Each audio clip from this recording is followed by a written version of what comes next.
All right, so the principles of money really fall into three categories, and it's really within these three things where people make most of the mistakes as it relates to money. And I'd like to talk a little bit about each of them. So the first place is income, or the money that you make. Now, when you think about personal finance, I think this is the area where people really focus the least amount of time, but I feel like it's the most important. The income generator, the thing that you do that brings the money in the door, is the most important part of your money journey. It's the thing that you're able to control the most, and it's where you can really have the most impact, but it's really not talked about as much as it should be. So when you're generating income, your focus should be providing as much value as you possibly can and being able to earn as much income as possible, because it's really the driving force behind all of your money goals and habits. Number two is the money that you spend. You obviously hear a lot about this, budgeting and items like that. And I feel like this is where some of the scarcity comes in, scarcity mindset as it relates to money management, because you can only cut so much and have an impact on your money. Eventually, there's nothing else that you're able to cut. And that's why number one is the money that you generate, the income that you generate.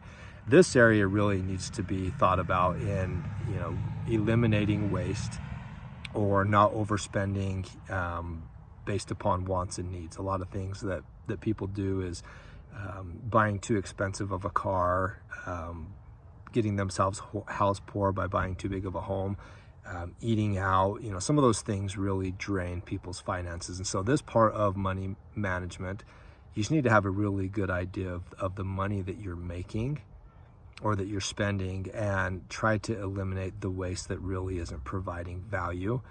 And again, the abundance mindset is really focused on the first principle, which is the money that you make. And then this is just making sure that you keep your spending habits in check. Number three, and I think that this is the most exciting part, but I think it's also what really scares a lot of people, and this is what you do with the money that's left over. This is the investing phase and the growing of your money. And also, I think this is very underutilized, because a lot of people just rely on 401ks and things like that, and they do whatever their employer will match, and then that's kind of, they call it good, but what are they doing to really grow the aspects of their money? Are they buying investment properties, investing in gold and silver? Are they investing in stocks outside of the retirement investment program? So much of our focus should be placed on this final aspect, because if you get excited about investing, you're going to do a couple things. First, you're going to want to make more money so that there's more to invest. You're going to want to quit the frivolous, pointless spending so that there's more money to invest. And this is where you really see your finances kind of amped up, or you kind of see the steroid effect come in, where it really, really grows. And so if you want to get excited about money, you have to get to this third phase, which is the investment phase, because it's just, there's something that happens inside of you when you see your money growing and you see that money compounding and then that money compounding.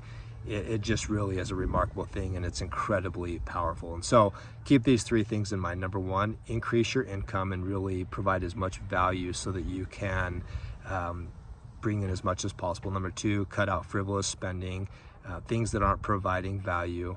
And number three, get excited about the investing stage of your money management, because this is where things really start to take off for you and become really exciting. So hope that's helpful for everybody.